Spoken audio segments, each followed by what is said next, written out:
Hello and happy Monday. It's a little bit after 10 in the morning as I'm sitting in my office at Richwood Valley campus recording this video. I just wanted to get in contact with you and go over the discussion questions from last week. And last week was the lesson module dedicated to the topic of empiricism.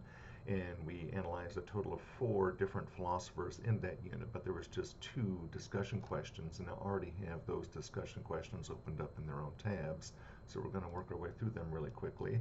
This first one here, titled Empiricism versus Rationalism. Of course, rationalism was the topic that we addressed in that first lesson module, looking at Plato, excuse me, looking at Plato and Descartes as representatives of that intellectual tradition.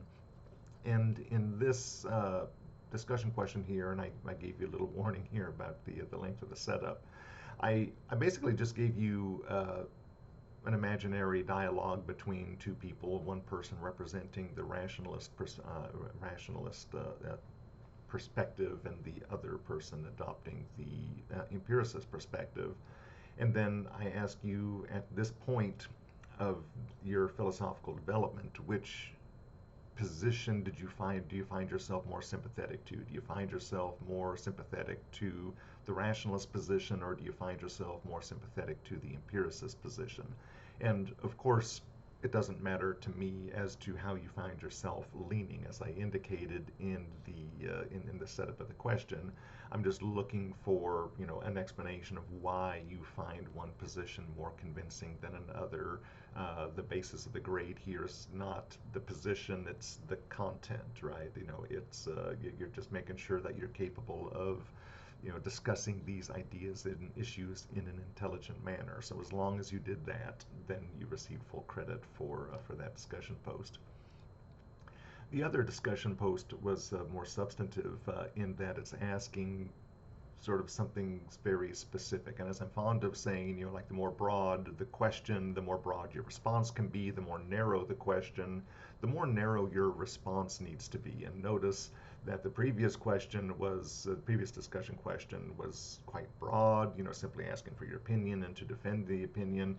This one is quite narrow. It's so narrow that it's pointing to one specific paragraph on one specific page, and it's asking you to say exactly, again, notice the specificity of the language there. How exactly does what Berkeley says in paragraph 9 on page 325 of the PDF constitute a refutation of Locke's position, specifically Locke's attempt to distinguish between primary and secondary qualities? And I don't have that page open, I don't think, but I'll jump to it really quickly. Let's go here. What page was that? That was page 225. Oh, I wasn't too far away from it. There we go. But some there are. So, of course, Berkeley doesn't mention Locke by name there, but he's clearly talking about Locke. Berkeley is writing after the time of Locke, and so he was abundantly familiar with it. And of course, you see that distinction between primary and secondary qualities. And so he says, some there are, talking about John Locke, who attempt to make this distinction between primary and secondary qualities. But what Berkeley points out in this numbered paragraph 9 is that every reason Locke gives us for accepting the idea of a primary quality is something which is based on a subjective perception. So why do I think there is a bottle of Topo Chico in my hand? Well, because I see it, right? Because I feel it, because I can wrap my fingers against it and hear it. But all of those are primary qualities, right? Primary qualities, by definition, are subjective. This, bottle has a certain felt sensation to me. There is a certain visual sensation in me that I am having. So we can't divorce ourselves from the subjectivity of those perceptions. And so basically what Locke is doing is he's trying to establish the existence of a primary quality. And what is his evidence for that? Well, he's giving us all these subjective qualities to inform us of the existence of something that has a primary quality. And of course, that's inherently, circular and paradoxical. And that's what Berkeley is pointing out here. in in this number paragraph. And that's why Berkeley concludes, hence it is plain that the very notion of what is called matter or corporeal substance involves a contradiction in it, right? Because what am I perceiving? I'm not perceiving something material. The only thing I'm perceiving is the perception itself, how it feels to me, how it looks to me. And how it looks to me is not out there, it's not something material, right? It's ideal, it's entirely subjective.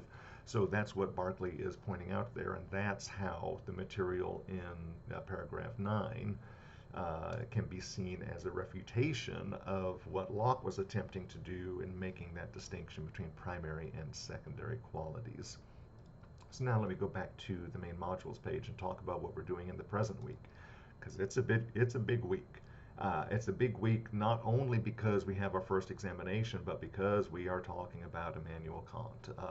This is the most difficult material that you're going to be analyzing all semester long, at least in this class. Maybe you'll be talking about something in another class that's more difficult. I kind of doubt it, but maybe. The thought of Immanuel Kant is exceedingly difficult. And I talk about some reasons why it's so difficult in these opening paragraphs. So please don't skip over this material. This is material that's important, which is why I wrote it. It's setting up our discussion of Immanuel Kant. As I say here, Kant is a looming figure in the history of philosophy, so much so that we divide the historical timeline into pre-Kantian and post-Kantian philosophy. That's what I mean in describing Kant as a watershed of philosophical thought. He's so important that we define philosophy that took place before him by using his name.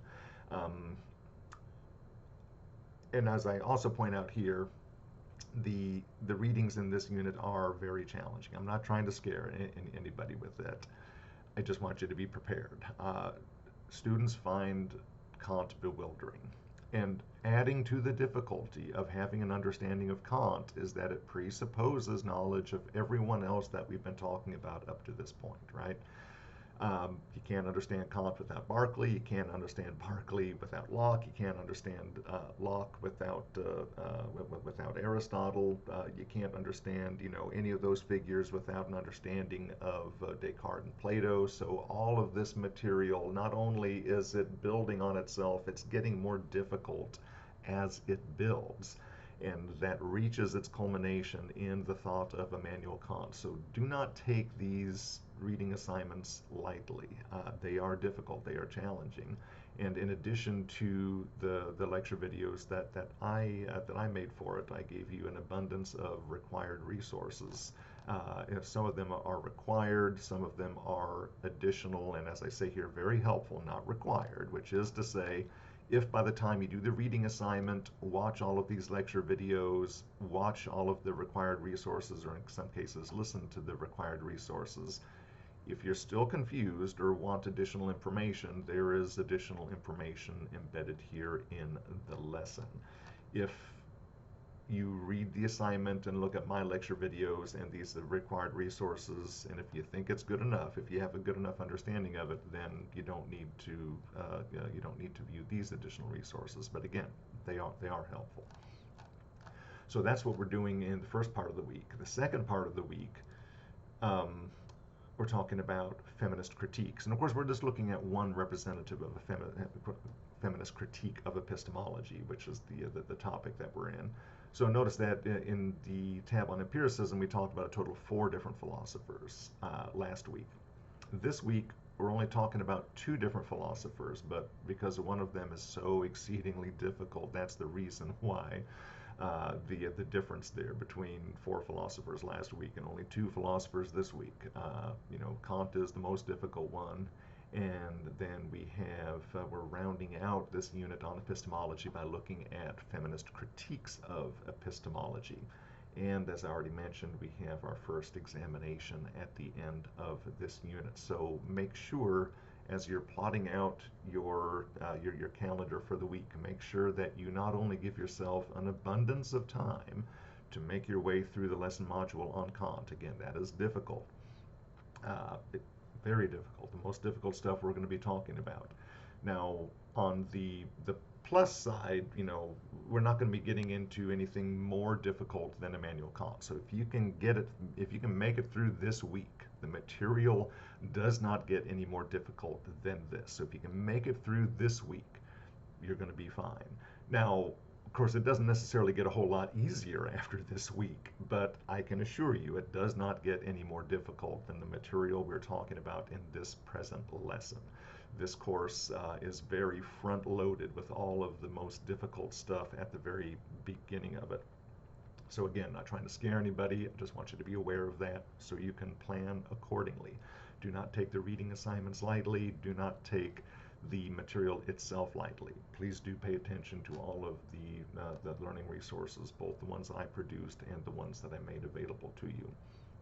And going back to the feminist critiques module, talks about the examination. There's also a study guide available there. The study guide just gives you a rundown of what the structure of the examination is going to be and a brief reminder of some of the material and topics that are going to be covered in that first examination. And I included the rubric itself in that study guide. So be sure to avail yourself of that. And again, as you're preparing for this week, make sure that you give yourself enough time to fully digest all that material on Kant and this material here on feminist critiques. And you'll notice there that you don't have nearly the amount of external resources for this material as you did for the material on Kant. And again, part of that is just because the importance of Kant and how difficult Kant is. With the feminist critiques, the material itself is kind of straightforward. So that's why there's this one required resource here. And as I indicated in the setup here, I normally like to have you look at my lecture videos before you go on to the required resources. In this case, though, I am flipping it. And the reason for that is because this is going to be sort of offering an explanation of why it is important to engage in this kind of critique in the first place. And then in my lecture video, I go over the reading assignment, which is Jager's version of a feminist critique and exactly what it is that she is critiquing. And then make sure to leave yourself enough time to prepare for that first examination, which is going to be covering material from the lesson module on empiricism and the lesson module on rationalism as well. So, with all those things being said, I have touched upon everything that I needed to talk about for the purpose of this video, so I'm going to go ahead and let you go. I'm going to ask you to enjoy the rest of the day, and I'll see you in the next video.